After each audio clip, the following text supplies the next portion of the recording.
हाँ। फिर जूनियर परेशान कर रहे हैं, मैं क्या करूं? क्या परेशान किया है? उनके आईसीयू मिस हो गए तो मुझे कॉल करके पूछ रहे हैं कि वो अल्टरनेटिव लेते हैं कि नहीं फैकल्टी। मैंने बोला फैकल्टी से जाके बात करो, हो जाएगा। मैं थोड़ी ना फैकल्टी हूँ। अब वो जूनियर को क्या ही बताए। अभी देखो यहाँ पे इसने क्या बोला है, ये बोनस शेयर्स बोला है यहाँ पे, ये एडजस्टमेंट समझ लेते पहले। जैसे कि यहाँ पे एक बंदे ने 21 में 2021 में 10 लाख के शेयर्स लेते हैं। ये 10 लाख रुपीज में है, नंबर ऑफ शेयर्स नहीं है, यहाँ पे याद रखना है। समझ में आ रहा है? हाँ। मतलब मान लो अगर 100 ईच होगा, अगर 100 ईच होगा एक शेयर का कीमत, तो ये लड्डू निकालेंगे, ये लड्डू निकालेंगे, ये लड्डू निकालेंगे, ये लड्डू निकालेंगे। बराबर है? तो कितना हो जाएगा फिर यहाँ पे, नंबर ऑफ शेयर्स कितने हो जाएंगे यहाँ पे, 10,000। समझ में आया यहाँ पे, यहाँ तक? अभी ये जो बोनस शेयर्स जो होते हैं, ये कंपनी जो होती है ना, अपने जो एग्जिस्टिंग जो शेयर होल्डर होते हैं ना, एग्जिस्टिंग जो शेयर होल्डर्स होते हैं ना, उनको ये फ्री में देती है वहां पे। फ्री में देती है मतलब क्या करती है? अब ये नंबर ऑफ शेयर कितने यहाँ पे, 10,000 है। तो इन्होंने कहा है कि हर 2 शेयर के पीछे एक शेयर दिया हुआ है। समझ में आया? नहीं सोचा। अरे भाई, तुमने 10,000 शेयर्स लिए थे किसी कंपनी के, तो कंपनी ने बोला कि हर 2 शेयर के पीछे आपको हम एक शेयर फ्री में दे देंगे। उसे कहते हैं बोनस। ओके। तो बोनस शेयर्स दे रहे हैं, बराबर, इशू नहीं कर रहे हैं। इसका मतलब ये किसी भी तरह का कैश का इनफ्लो नहीं होगा बिजनेस। बिजनेस में कैश का इनफ्लो कब होगा? जब पैसा आएगा तब इनफ्लो होगा, और जब पैसा जाएगा तब आउटफ्लो होगा। बराबर है? बट इस सिचुएशन में क्या है ना, कंपनी ने क्या किया है कि वो शेयर्स जो है ना, खाली वो इशू किए हैं। बट वो इशू मतलब क्या है ना, बोनस शेयर्स है वहां पे। जो एग्जिस्टिंग शेयर होल्डर ने जिन्होंने 10,000 नंबर ऑफ शेयर्स लिए थे, उनको एग्जाम्पल के तौर तौर के ऊपर मैं बताऊंगा यहाँ पे, तो कितना होता है यहाँ पे कैलकुलेट करेंगे हम यहाँ पे। 1000 डिवाइड बाई 3।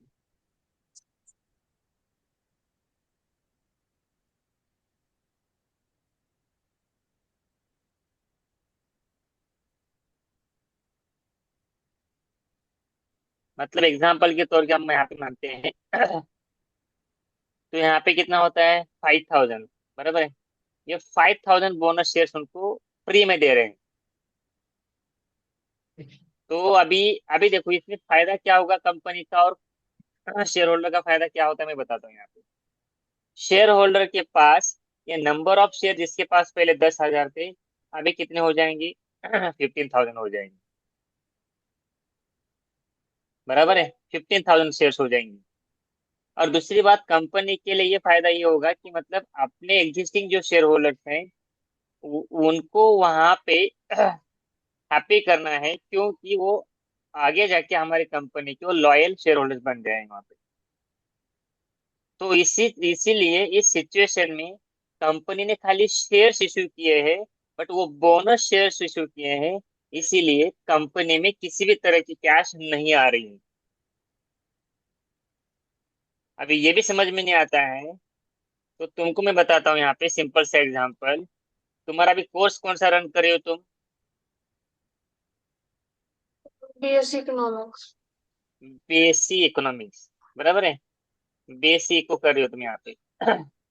अभी ये तुमने इसके लिए स्पेसिफिकली एडमिशन ले लिया है। बराबर, स्पेसिफिकली। बट कॉलेज को ऐसा लगा कि भाई हम अपने बच्चों को और अच्छा नॉलेज दे देंगे, तो उन्होंने साइबर लॉ जो है ना, ये कोर्स आपको फ्री में दे दिया। इसको हम कहेंगे बोनस कहेंगे। समझ में आया बोनस किसको कहते हैं? अभी मुझे एक बात बता दो, अच्छा। ये तुम्हें फ्री में तो मिला है, तो कॉलेज को कोई बेनिफिट मिला क्या, इसका पैसा मिला क्या कॉलेज को? तुमने जो फीस पे की किस कोर्स की पे की है यहाँ पे, बीएससी इकोनॉमिक्स की है। बट ये आपको कैसे मिल रहा है, बोनस में मिल रहा है। तो हम्म, कॉलेज अगर आपको ये कोर्स प्रोवाइड कर रहा है, तो कॉलेज के पास किसी तरह का कैश आ रहा है क्या अभी उनके पॉइंट ऑफ व्यू से? किसी भी तरह का कैश नहीं आ रहा है। तो हम्म, ये हम कैश फ्लो स्टेटमेंट में नहीं दिखाएंगे। समझ में आया इसको? हाँ, हाँ, ठीक हुआ? अच्छे से क्लियर हुआ कि नहीं हुआ अभी भी? हाँ सर, हो गया सर। वो नीचे नोट में भी दिया है ना उन लोग ने, बोनस शेयर वगैरह जो हम कैश फ्लो में नहीं दिखाते हैं। नहीं क्योंकि नहीं दिखाते, मैंने रीजन बता दिया ना, कि मतलब वो नंबर ऑफ हाँ, शेयर्स हाँ, इशू एडिशनल देते हैं, वहां पे फ्री में देते हैं। हाँ, तो हाँ, इसीलिए उसका कोई इन्फ्लो होता ही नहीं। अगर इसी जगह पे अगर लिखा होता इश्यू ऑफ इक्विटी शेयर्स लिखा होता, तो फिर वो इन्फ्लो माना जाता था वहां पे। ठीक ठीक है। है। और हाँ और कोई फिर डाउट? क्वेश्चन 45 में है, जो कैश फ्लो में रिडेम्पशन है ऑफ 10% डिबेंचर्स, तो हाँ, उसका वैल्यू कैसे आया वो समझा नहीं। अभी देखो यहाँ पे। पहली बात, ये जो लास्ट ईयर का जो डिवेंचर का अमाउंट था कितना था? One lakh one lakh fifty fifty thousand thousand 1,50,000 into rate of interest कितना था? 10%। 10%। यहाँ पे 15,000 तुम्हारा इंटरेस्ट आ गया। तो इंटरेस्ट पेड ऑन हाँ, डिवेंचर हम लिखेंगे यहाँ पे 15,000। पहला चीज क्लियर करो यहाँ पे। समझ में आया? अच्छा ठीक है। ये सब नो। Yes sir. बट इसमें है ना, इसके ऊपर भी निकालने की जरूरत नहीं हमें यहाँ पे, क्योंकि एडजस्टमेंट में क्लियर क्लियर लिखा हुआ है यहाँ पे, इंटरेस्ट पेड ऑन डिवेंचर्स 10,000 लिखा हुआ है। तो इंस्टेड ऑफ, अगर ये एडजस्टमेंट नहीं होती तो हम इसके ऊपर इंटरेस्ट कैलकुलेट करते हैं। हम्म, अगर ये एडजस्टमेंट नहीं होती तो हम इसके ऊपर डिवेंचर्स फाइंड आउट करते। बट यहाँ पे क्लियर लिखा हुआ है कि भाई आपका इंटरेस्ट जो है ना डिवेंचर्स के ऊपर 10,000 आया है। जो क्यों आया है, शायद डिवेंचर्स से 8 महीने के लिए इशू किया होगा, वो हमें पता नहीं उसका जो हिडन एडजस्टमेंट। ठीक है। तो 10,000 हम यहाँ पे माइनस करेंगे, और बैंक कोड आपका भी दिया हुआ है यहाँ पे, वो भी माइनस करेंगे। और ये देखो, इसने हमारे पास, हमें लास्ट ईयर में लोगों को पेमेंट करना था 1,50,000, बैलेंस शीट में दिखा रहा है। बट इस साल देखा जाए तो 1 लाख ही दिखा रहा है। इसका मतलब हमने लोगों का जो 50,000 का जो कर्जा था ना, डेप्ट जो थे ना, हमने वो पेड कर दिए वहां। तो डिवेंचर्स को जब हम रीपेमेंट करते हैं, तब हम उसको क्या कहते हैं? रिडम्पशन ऑफ रिडेम्पशन है। डिवेंचर्स कहते हैं। तो ये 50,000 यहाँ पे आ गया डिफरेंस यहाँ पे। समझ में आया कि मैं गॉट इट? हाँ सर। ठीक है। और कुछ डाउट होगा तो बोल देना। सर क्वेश्चन 47 में हाँ, बोलो। सिक्योरिटीज प्रीमियम जो है, हम्म। वो उन्होंने इक्विटी शेयर के प्रोसीड्स में ही इंक्लूड कर दिया है। पर हमने क्वेश्चन नंबर 45 में वैसा नहीं किया था, हमने उसका अलग एंट्री लिया, मुझे सिक्योरिटी प्रीमियम का। जरा देखने दो मुझे क्वेश्चन क्या है। उसमें क्या बोला है सर? तो तुम्हारा डाउट है कि इसमें अलग दिखा है उसमें अलग दिखा है, कोई दिक्कत नहीं, तुम ऐड करके दिखा सकते हो, सेपरेट भी दिखा सकते हो, कोई इशू नहीं। अच्छा, तो अगर दूसरा एंट्री मतलब मैंने 45 की जैसे ही उसकी सेपरेट एंट्री दिखाई तो चलेगा ना? चलेगा, नो इशू, नो इशू। अ, और डिविडेंड ऑन प्रेफरेंस शेयर का भी कैलकुलेशन मुझे समझा नहीं। कहाँ सॉरी, पे? इंटरिम डिविडेंड पेड, कहाँ इंटरिम पे? डिविडेंड, क्वेश्चन 47 में। इंटरन डिविडेंड पेड कहाँ पे लिखा है?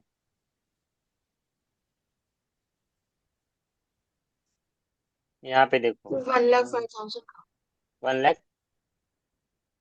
अभी फाइव देखो यहाँ पे। थाउजेंड का अमाउंट। अभी यहाँ पे देखो, ये एडजस्टमेंट है ना। हाँ, अभी मुझे एक बात बता दो यहाँ पे। अभी लास्ट ईयर के जो हमारे इक्विटी शेयर होल्डर्स थे, इक्विटी शेयर होल्डर जो थे कितने थे वहां पे? 7 लाख। हम्म। अभी उसने बोला है कि उनके जो लास्ट, अपने जो लास्ट हम जो पेड करते हैं ना लास्ट ईयर के फिगर के ऊपर करते हैं, हम्म। करंट ईयर के हम नहीं करते हैं, पहली बात तो क्लियर कर दो। तो 7 लाख उनकी इक्विटी थी, 7 लाख इक्विटी शेयर होल्डर्स को उन्होंने 15% से डिविडेंड दे दिया है। तो कितना होगा देख लेना। 7 लाख इंटू 15% कर देना, कितना होगा? अच्छा ठीक है। हाँ समझ गया। तो ये इंटरिम डिविडेंड पेड है यहाँ पे। मैंने उसका डिफरेंस लिया था तो इसीलिए समझ में नहीं नहीं नहीं, अभी आगे। आया। हाँ सर मैंने 48 तक ही किया हुआ। हो गया, आगे चले जाइए। हाँ। Very good. फाइनेंसिंग चालू किया है तुमने? हाँ सर ये फाइनेंसिंग के क्वेश्चंस। ओके, ये समझ में आ रहा है ठीक तरह से? अभी इस क्वेश्चन में सर देखो यहाँ पे थोड़ा क्या। बहुत समझ में आ रहा है बट फाइनेंसिंग डिफिकल्ट तो लग रहा है क्योंकि मतलब बहुत ज्यादा से वो टर्मिनोलॉजीज थोड़े से अलग फाइनेंस है तो फाइनेंसिंग की क्या ये किधर है, क्वेश्चन किधर है यहाँ पे? जरा clear करने दो। ये कॉम्प्रिहेंसिव, ये कौन सा है? फाइनेंसिंग एक्टिविटी, ठीक है। अब देखो यहाँ पे, ये तुम्हारा फाइनेंसिंग का है क्वेश्चन।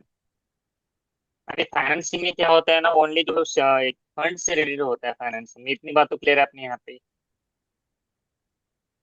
जो हमने स्टार्टिंग में देखा था,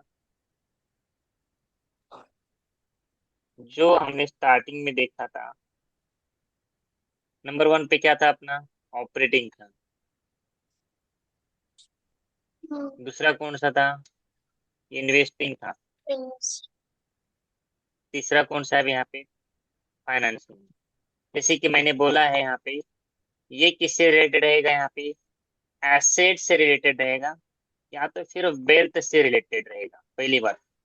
ये जो है तुम्हारा यहाँ पे इनकम एंड एक्सपेंसेस से रिलेटेड रहेगा। एंड देन ये जो रहेगा तुम्हारा sources of funds and board funds, इससे रिलेटेड रहेगा। इतना चीज आपको याद रखना है सिंपल सी वे में, ठीक है। अभी देख लो यहाँ पे, ये क्वेश्चन क्या कहते हैं यहाँ पे? लास्ट ईयर में आपके इक्विटी शेयर थे 15 लाख, अभी कितने हो गए यहाँ पे? 20 लाख। मतलब कंपनी में कैश का इनफ्लो हो चुका है, कंपनी में कैश का इनफ्लो हो चुका है। जब फाइनेंसिंग एक्टिविटीज में हम बात करते हैं और उस दौरान अगर इनफ्लो होता है कैश का, तो हम उसको rather than cash inflow of equity shares, you can write down proceeds from issue of equity shares, you can write down. समझ में आया इतना अच्छे से?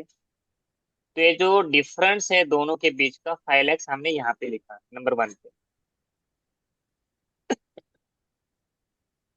समझ में आ रहा है? हाँ। अभी देखो 12% प्रेफरेंस शेयर्स लास्ट ईयर में 5 5 लाख थे, इस साल कुछ भी नहीं है। मतलब प्रेफरेंस कैपिटल जो होता है कंपनी का, ये किस तरह का कैपिटल होता है यहाँ पे? बोरोड कैपिटल होता है यहाँ पे। किस तरह का होता है? बोरोड कैपिटल होता है। और इक्विटी जो होता है ना, ओन फंड होता है, तो परमानेंट कैपिटल होता है। याद रखना दोनों के बीच में फर्क। तो लास्ट ईयर में हमने प्रेफरेंस शेयर होल्डर से कैपिटल लिया था 5 लाख का, बट यहाँ पे कुछ दिखा नहीं रहा है, इसका मतलब यहाँ पे क्या हो गया? रिडम्पशन ऑफ प्रेफरेंस शेयर हो गया यहाँ पे। तो पेमेंट कर दिया हमने यहाँ पे। तो यहाँ पे देखो हमारा यहाँ पे रिडम्पशन ऑफ प्रेफरेंस शेयर यहाँ पे हमने लिखा, लिखा है यहाँ पे। हाँ। यहाँ पे देखो, यहाँ पे देखो।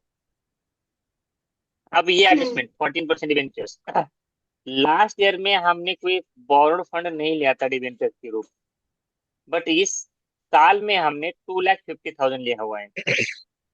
हाँ। इसका मतलब क्या हुआ? प्रोसीड्स हो गया वहां, बराबर है? हम्म। कितने से हो गया? 2,50,000 से हो गया, बराबर है? कितने से हुआ? 2,50,000 50,000 से तो हुआ है। 50,000। प्रोसीड हाँ, फ्रॉम इश्यू ऑफ डिवेंचर्स कितना हुआ है, 2,50,000 हुआ है। बट सर टू लाख लेकिन एडजस्टमेंट है वेट ना कि wait wait wait discount. Wait हाँ, तो वही बता रहा हूँ मैं, रुको जरा। तो यहाँ पे देखो 2,50,000 तुम्हारे अमाउंट है यहाँ पे। तो यहाँ पे 2,50,000 के ऊपर उसने डिस्काउंट के साथ इश्यू किया हुआ है। मतलब two lakh hmm. Fifty thousand minus 10% twenty five निकालोगे तो थाउजेंड 25,000। तो 2,25,000 ट्वेंटी फाइव तुम्हारा थाउजेंड प्रोसीड्स का आ जाएगा यहाँ। हाँ। समझ में आया इतना? हाँ। अभी ये इक्विटी शेयर तुमने क्या किया है, प्रीमियम के साथ इश्यू किया हुआ है। बराबर है, प्रीमियम के साथ इश्यू किया हुआ है। अभी पहली बात, अभी एक काम करो, ये हो गया अपना सिक्योरिटी प्रीमियम निकालना ना अपने को यहाँ पे। बराबर है। हाँ। तो अभी यहाँ पे क्वेश्चन देखते हैं, यहाँ पे equity shares were issued at premium. ठीक है, प्रेफरेंस शेयर इसका तो कोई इफेक्ट नहीं होगा। इंटरिम डिविडेंड पेड ये हो चुका है। इंटरिम डिविडेंड पेड क्या है अपने यहाँ पे, एक्सपेंसेस है कितने वहाँ पे, 1,50,000 है। डिविडेंड पेड किया ना उसने वहाँ पे, यहाँ पे इंटरिम डिविडेंड आ जाएगा। इंटरेस्ट पेड हाँ। पे ये भी यहाँ पे आ जाएगा। Under writing commission on equity shares कितने यहाँ पे, 20,000 से ये भी एक्सपेंसेस के रूप में जाएंगी। एंड एंड देखो यहाँ पे क्या लिखा है, underwriting commission on equity shares 20,000 was paid and was written off from securities premium reserve। मतलब अभी सिक्योरिटीज प्रीमियम रिजर्व जो है ना, यहाँ पे हमें देखना पड़ेगा यहाँ पे कैलकुलेट करके, उसके लिए थोड़ा सा स्टार मार्क करो, फिर हम करते हैं उसको यहाँ पे। इक्विटी किधर है यहाँ पे भाई, ये वाले, ठीक है। आप देख लो यहाँ पे लास्ट में क्या है, dividend paid on preference shares कितने हैं वहाँ पे, 60,000 है। तो हमने यहाँ पे डिविडेंड पेड भी लिखा है यहाँ पे। अब आते हैं बात हमारी यहाँ पे, रिसिप्ट ऑफ सिक्योरिटीज प्रीमियम कितने यहाँ पे, 20% है। बराबर है। तो यहाँ पे एक काम करो, डिफरेंस कितना है दोनों के बीच में, 5 लाख। हम्म। 5 लाख हम्म। इंटू 20% करो, कितना हो जाएगा, 5 to 10 मतलब 1 लाख हो जाएगा यहाँ। बराबर है, कितने से शेयर से इक्विटी शेयर इंक्रीज हो चुकी है, 5 लाख से इंक्रीज हो चुके हैं। हम्म। बराबर है। तो 5 लाख के ऊपर हमें जितनी इंक्रीज हो चुकी है उसके ऊपर क्या करना है, 20% निकाल देना है आपको। ठीक है। तो ये सिक्योरिटीज प्रीमियम हो जाएगा अपना 1 लाख रुपीज। समझ हाँ। में आया? तो ये जो कुछ भी तुम्हारा प्लस माइनस करने के बाद जो कुछ भी आएगा, cash flow from investing financing activities आ जाएगा वहां पे। समझ में ओके। आया अच्छे से? हाँ। अभी देखो ये कैश फ्लो स्टेटमेंट का कॉम्प्रिहेंसिव प्रॉब्लम है। सबसे पहले आपको लिखना है cash flow from operating activities and after that you can keep 8 to 9 line blank. ठीक सर है। आपने ये कैश फ्लो के स्टार्टिंग में समझाया अभी था, ये वाला सेम। ये भी है यहाँ पे, operating profit before working capital changes हाँ। लिखना है। ये फॉर्मेट आपको हम्म। एज इट इज पहले ही लिखना है, कॉपी पेस्ट मेन हेडिंग्स लिखना है। अंदर के जो आइटम्स है आपको याद रखने की जरूरत नहीं, आप प्रैक्टिस करोगे तो याद हो जाएगा। बट ये जो हाँ। मेन हेडिंग्स हैं उसको आपको याद रखना है कंपलसरी, उसको आपको याद रखना है कंपलसरी। ठीक है, समझ में आया? हम्म। हाँ। हाँ।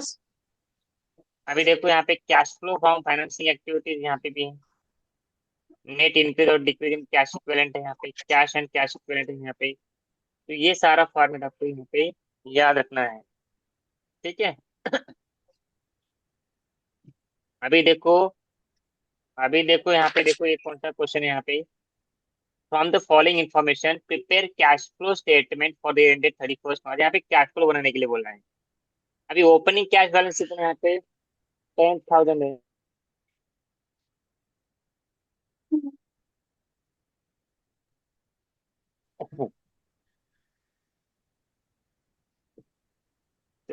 एक मिनट रुका, एक मिनट रुको।